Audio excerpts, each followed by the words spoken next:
We are live. It's Dr. J in the house with Rob Edwards from Heritage Health Life. We're excited to chat on today's podcast. We're going to be talking about when good bacteria goes bad, why you may be having probiotic intolerance or probiotic side effects. We're going to dive into this topic. Having worked with patients, 5,000 plus patients over the last 15 years, every now and then you see this, and it's a real thing. And so we're going to dive into what's happening under the hood physiologically and biochemically that's driving this and what you can do about it. And what does it mean? What is it telling you? Rob, welcome to the podcast, man. How you doing? Yeah, good. Thanks for having me again. It's been a while. It's been like about a month and a half, 2 months, Yeah, something like that. yeah. Been working the fields of helping out people getting healthy, and so I'm excited to dive into this, talk about some of the common things that go on with that, and I think one of the things to notice is that it's always about balance inside of the body, and so let's hop into this conversation. I'll let you lead the way, man. Absolutely. So out of the gate, we have beneficial bacteria. These are probiotics, right? These are going to be your bifidobacter, your lactobacillus, your different subspecies, lactobacillus acidophilus, lactobacillus casei, plantarum, bifidobacterium longus, etc., brevis, right? Lactis, infantis. So you get your different probiotic species, your bifido, your lacto, and then you'll have some of even your spore-based strains like your Bacillus clausii, subtilis, coagulans like Conformis. And then you'll even have like your kind of beneficial yeast that kind of get lumped in like a Saccharomyces boulardii. These are your big kind of three beneficial bacteria. Probiotic bifido, spore base, right? Your bacillus, and then your Saccharomyces. Those, what we call it, the big three probiotics. And when we deal with any type of gut issue, most people, due to excess antibiotics exposure in the past when you were younger, or just having common cold issues, with most cold issues are viral and you're given antibiotics, doesn't really help, right? You can go wrap your head around that one. Also, we have exposure to conventional food like Roundup, glyphosate. That's originally patented as an antibiotic patent, and so if you're getting exposure to lots of glyphosate in conventional food, that can definitely negatively impact the gut bacteria balance. And then obviously lots of acellular processed grains, processed flour, processed high fructose corn syrup is going to feed and tend to cause a lot of the dysbiotic bad bacteria to flourish. The bad bacteria may be in the camps of like Proteus and Morganella, Pseudomonas, Citrobacter, Klebsiella. These are all dysbiotic bacteria. We all have them, but it's really when those levels get overgrown, that's where they become problematic. And these bacteria can produce things like histamine. They can produce lipopolysaccharides or endotoxins. They can actually be stressful on the body. And a lot of times when people have issues with beneficial bacteria, it's because the histamine bucket in that patient is already very high, because bad bacteria really increase that histamine. And then if you add in a beneficial probiotic or like a fermented food, that's going to be adding more to that histamine bucket. So it's not the fact that the probiotic's the issue, it's that your histamine bucket a lot of times can be already full. Yeah, and histamine is like a big deal. Other sort of like probiotic foods, right? So like the sauerkraut or the kimchi, kombuchas, kefirs, those are also can cause some issues with that as well. But yeah, it's the gut is oftentimes a tricky subject for a lot of people as we kind of try to help those things out. And prevalently, people think I just take a probiotic and I'm going to be good to go. Yeah. But you follow down the pathway of the gut. Like, what do we look at first, second, third, fourth? Depending on what's going on. And sometimes people can miss things with gut health. And so that's another big piece of it. Like, for example, if you got indigestion consistently, right? Maybe it's tearing up your pipeways. And if we have that inflammation there, we need to take care of that first and foremost before we start looking down further into the gut. Now, here's the deal. Most people can benefit. Like, let's say you have a little bit of like tummy upset or your gut feels a little bit inflamed. Probiotics can be very naturally anti-inflammatory. I'd much rather have someone, like from like an acute palliative perspective, using probiotics to kind of help with inflammation than taking NSAIDs or taking acid blockers, because those medications are actually going to impact gut lining, liver health, and acid blockers are going to impact digestion and absorption. So if we're doing things acutely, I much rather have people use probiotics because they can help with inflammation. But if you're having side effects, what does that mean? I want people to think like one step ahead of what that actually means, and then what can you do about it? Once you understand the physiology and the biochemistry, symptoms go downstream from physiology and biochemistry. When things aren't functioning optimally with the biochem and the physiology, then we have side effects with bloating, acid reflux, constipation, motility, soft stools, malabsorption. All those things spiral from that. Yeah, and even like the DAO, like in the Krebs cycle. So if you have a breakdown in the gut lining, you're not producing enough DAO, for example. That's what sort of digest, let's say, histamines, right? That could be another issue to potentially look into in terms of the gut and its function, its ability to break down histamines properly. And so the fermented foods is going to be a piece there. I think avocados, just a list of obviously the fermented foods that some people have a difficult time with, but yeah, Hmm. that's another big piece here is to look at the gut health, the lining, what kind of damage has been done to the gut. Can the gut still produce DAO? Can it still produce all of the things that it needs to produce to break down histamines in the first place? And or is it being sort of um, overstressed? And if you have overstressed gut, then we're going to start to have those histamine responses, reactions. Eventually, those things get into the bloodstream. Then you can have brain fog and skin issues, and all these other things kind of present themselves as well. Yeah, 100%. Now, when we have histamine, so histamine is a valid reason why you may have probiotic intolerance. So, how do we know?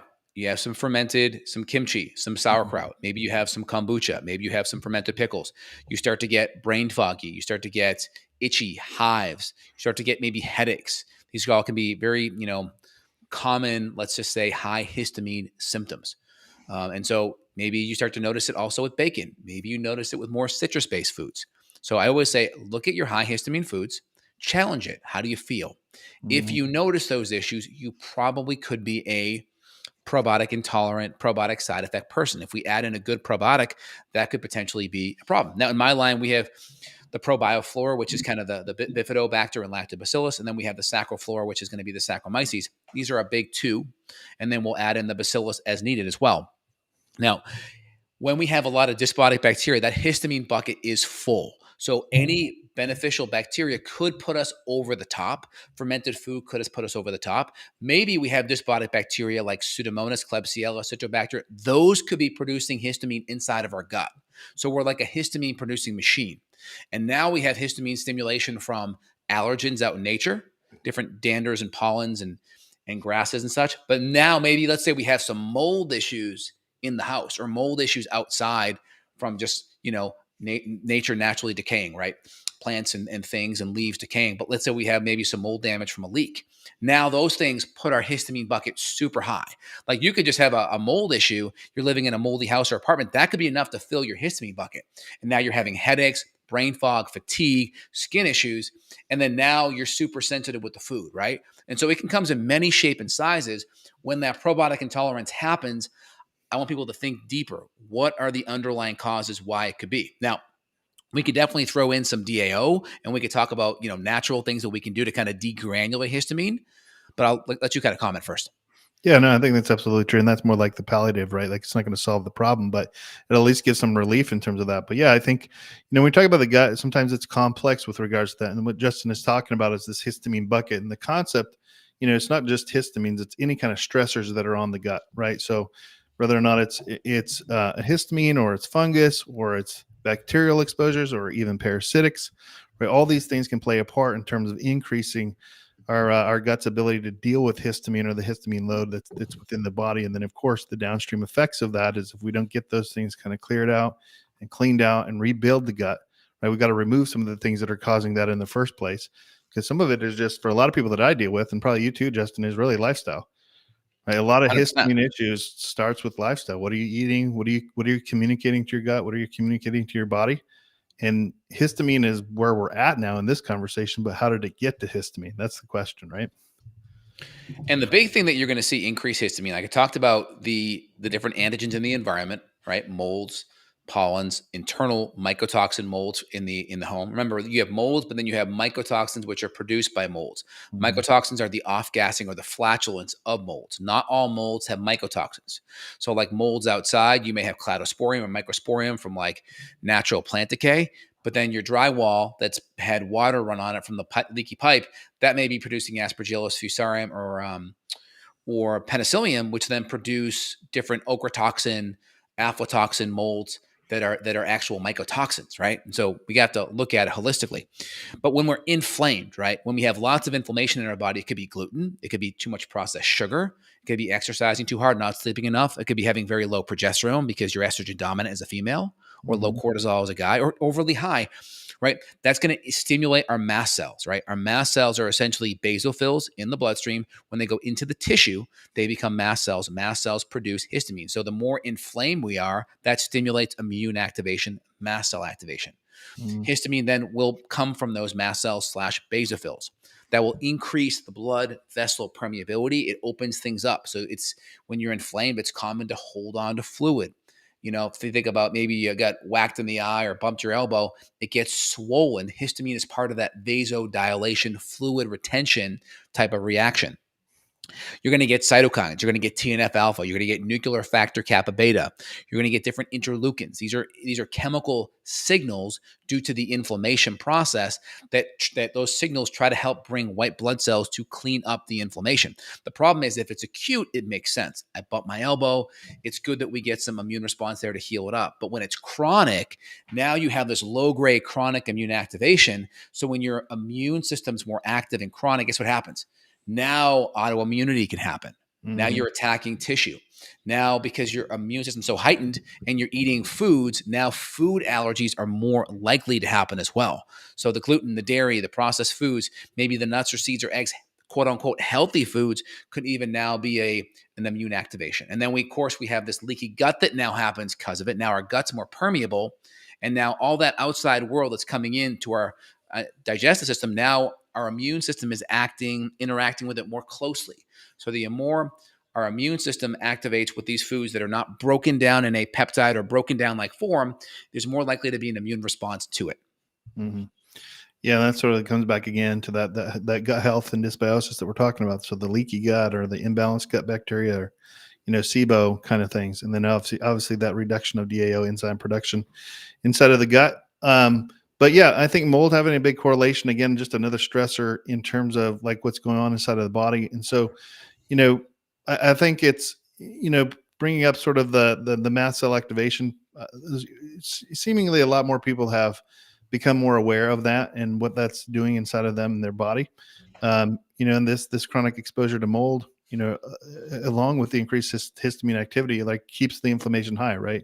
And that contributes to all of these other symptoms that oftentimes we have. So the fatigue or the brain fog or the poor immune resilience, that creates sort of this feedback loop where the body just remains on alert, right? And it starts to drain all of our resources, and we start to, really spiral down from a chronic low grade perspective, going from one phase of illness to another. And then finally, maybe you get autoimmune, maybe you get some kind of a metabolic issue, right? So when we look at chronic level diseases, autoimmune, cancers, right? Diabetes, high blood pressure, all these different kinds of things that we get as we continue to sort of degrade our body in these ways. And it's a vicious cycle, right? Because you have inflammation from your food, your lifestyle, your diet, and then that creates more histamine. And then more histamine creates more inflammation. And then it's this vicious cycle. It's a And then, cycle. of course, then now you're sensitive to more foods. And then you see Dr. J and Rob's video on probiotics, and maybe you start eating more probiotics, and then you're like, crap, I'm feeling worse. What the heck? And then you're Yeah, like, you I don't feel know what to better. do, right? I'm trying to Yeah. make an effort. And then everything's just more sensitive. It's kind of like if you go and you have back pain, right? You have joint issues, but you get a sunburn and you need an adjustment. You need a massage, but now your tissues can't handle it because they're so sensitive. But you don't know what to do. But you want to do something, and then you kind of get paralyzed, right? And that's where a lot of people sit. I mean, I've been doing this 15 years, 5,000 plus patients. You've been seeing patients for years as well. Is there any patient stories that kind of come to mind for you where you've seen people struggle with any of these things? Well, I think what I find with a lot of people is they just felt like they've done everything and can't get better, Hmm. right? Like Hmm. they feel like I've been to one practitioner, another Yep. practitioner, another practitioner, another practitioner. And I think some of this is because you have to have a systematic approach. Like you can't just listen to sort of, even this is like we're talking about histamine. We're not saying that's your problem, right? We're just saying Correct. this is another piece of the puzzle. And so you have to be able to work with somebody that can help you to figure out where is your body at right now, where is that feedback loop, because if you get stuck in a cycle and you just think probiotics are the answer, you just think this, that, or the other the answer, um you could get worse, right? And then you feel like, then what do I do? Well, then I go to another person, and they can't figure it out. And so it's important that we start. For us, we test, we don't guess. And I think you do kind of the same kind of a thing, right? We want to see where the body's at in terms of deficiencies and toxicities, infections, right? Those three things, and kind of make a game plan that to work with the body. And even then, Justin, you and I have talked a lot about this. We work with people, and a curveball gets thrown our way, And we've even got to figure that out with them, right? Because the body's, I mean, God's made our body in a brilliant way. It's a Yep. lot smarter than any practitioner is in general. 100%. 100%. And I always like to compare and contrast conventional medicine to what we do on the functional medicine side, right? So conventional medicine sees your histamine issue. They're very rarely going to look at your diet. They're very going to really look at gut. They'll very rarely look at dysbiosis. They'll very rarely even look at the probiotic intolerance you're having, the probiotic side effects, and say why. Hmm. They'll almost always will not look at mold, for instance. They won't look at mold issues. I could tell you, I have a patient. Patient reached out to Mayo Clinic. Okay. Mayo Clinic had him fill out the intake, right? This is Mayo Clinic in Rochester, Minnesota. And they filled out a questionnaire. And in the questionnaire, he brought up potential mold issues. Mayo called him back and said, we cannot treat anyone that brings up the word mold at all. So the most prestigious clinic in the world, Mayo Clinic, Wow. won't even touch you if you even bring up mold. He didn't even know if mold was the thing. He's just saying, hey, there's maybe, here's why. And they were like, nope, we're done. We can't even see you. So this is, and I just say it because we talk about treatment options. Conventional medicine a lot of times won't even touch you with a 10-foot pole. And that's sad because these people have root underlying issues and they need help. And what do we do about it, right? Now, your conventional approach will be H1, H2 blockers, right? So this will be like loratadine. Histamine blockers. This will be like your Benadryl, right? Then you have your H2 blockers, right? These are your histamine. These are going to be more like your Pepcid AC, kind of more your digestive reflux, famotidine kind of issues. And then we have like your mast cell stabilizers. These are going to be like your cromolyn, right? Your cromolyn. These are going to be more on the drug side. And then you're going to have leukotriene modifiers. These are going to be your montelukast. And then we go into steroids, right? Corticosteroids. Then we go into our anaphylaxis, like our EpiPens. And then we go into like Gleevec, which is our tyrosine kinase inhibitors. And then we go into like Humira, like our biologics. Like that's kind of the tree, right? Yeah. H1 blockers to H2 to mast cell stabilizers. Those are the big kind of drugs that are kind of in the chemotherapy realm. Then our leukotriene, our corticosteroids, EpiPens, tyrosine kinase, and then that's it. And our biologics. That's it. That's all we have. No one's making diet changes. No one's making lifestyle. No one's looking at gut permeability, mold, infections. We got to look at it, at all of it. Yeah. And so getting back to our root issue, if you have probiotic side effects, dizzy, bloaty, gassy, brain fog, skin issues, your histamine bucket may be full. And so Yeah. I always tell patients we want to throw down seeds in our lawn after we've done some weeding, after we've tilled it up, after we've aerated. The seeds have a better footing to grow. If we throw down a whole bunch of seeds when there's a whole bunch of weeds already, that can create problems. And that's kind of the general side effect. And I get probiotics don't live forever in your gut. They're going to last a few weeks to a month or so. But the goal is we bring it up. It's going to take up a lot of that ecological niche where the bad bugs could grow. We're going to be able to keep some fermented food in our diet more regularly. If we can't, then maybe we keep probiotics more on the reg coming in there. And that's going to help keep a lot of the bad bugs away. And then we're not going to be fueling it with a lot of the high processed food, excess antibiotics when we don't need it, or the excess like glyphosate that may be coming in that could be knocking down the good microbes too. Yeah.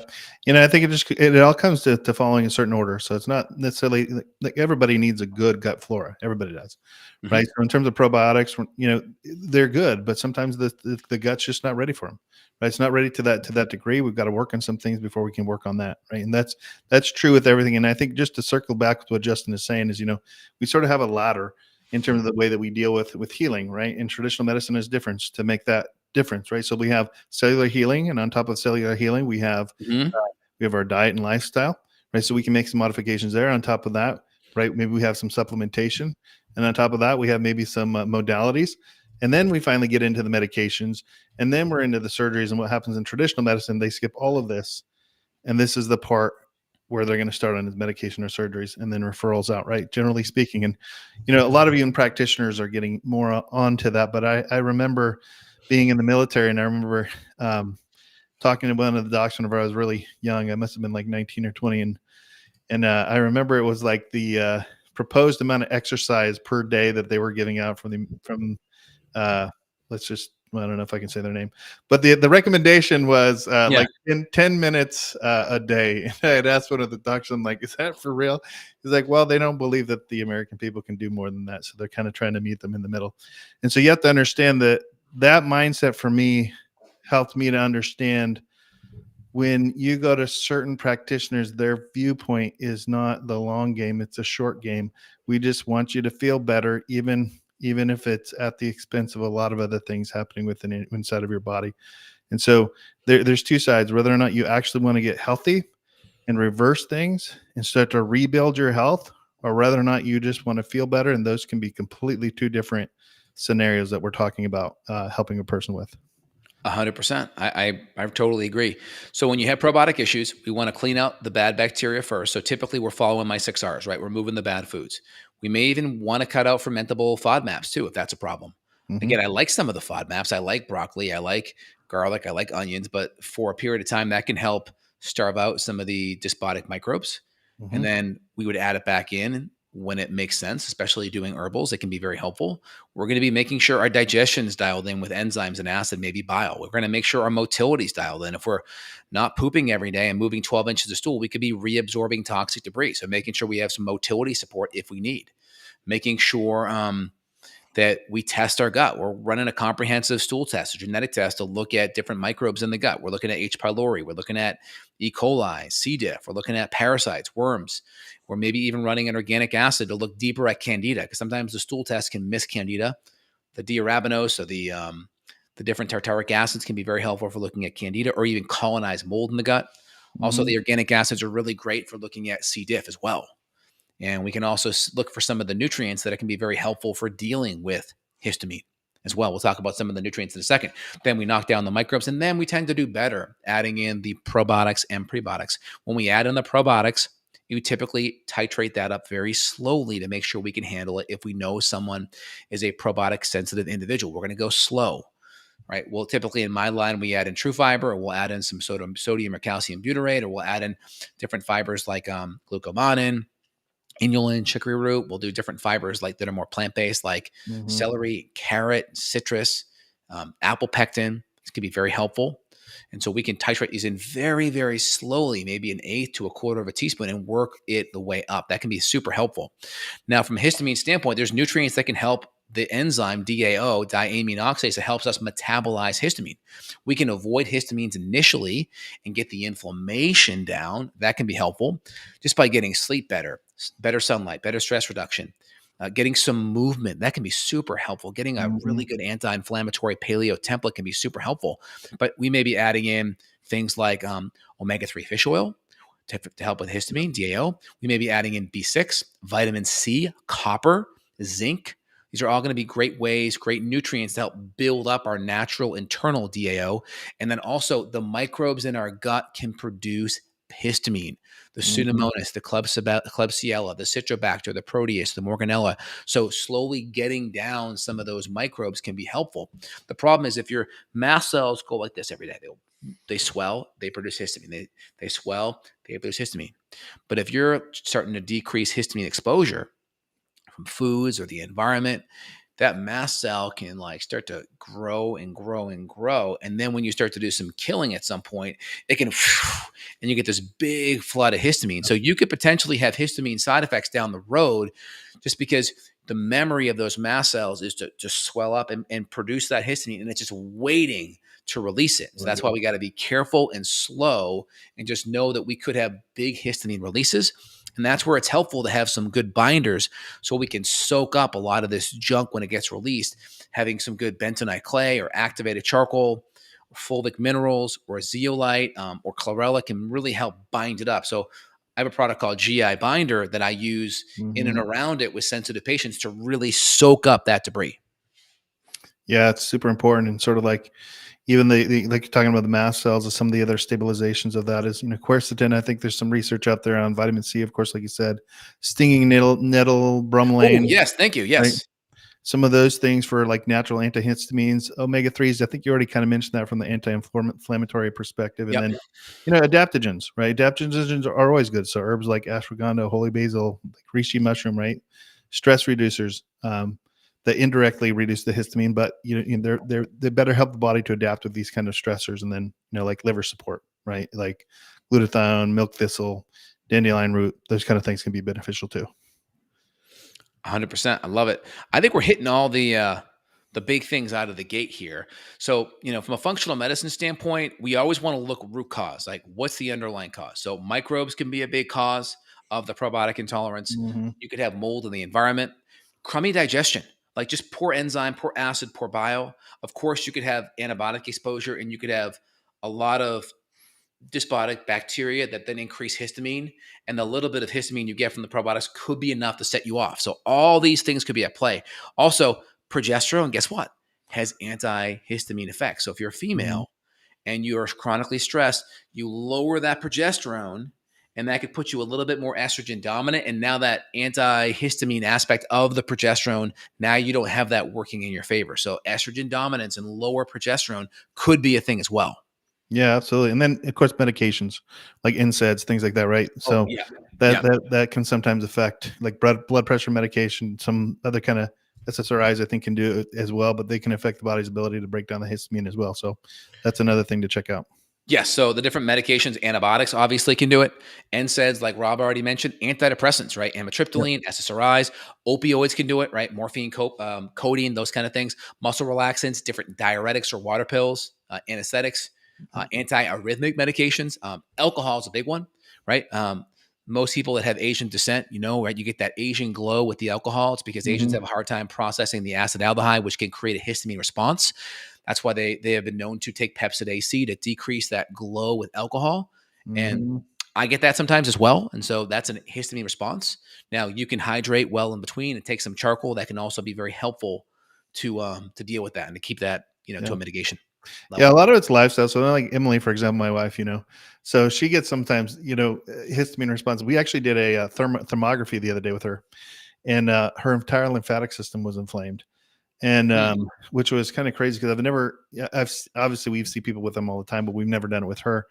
And she actually had some inflammation in and around her sinuses, but she didn't have any sinus issues. And 2 to 3 days later, she got them.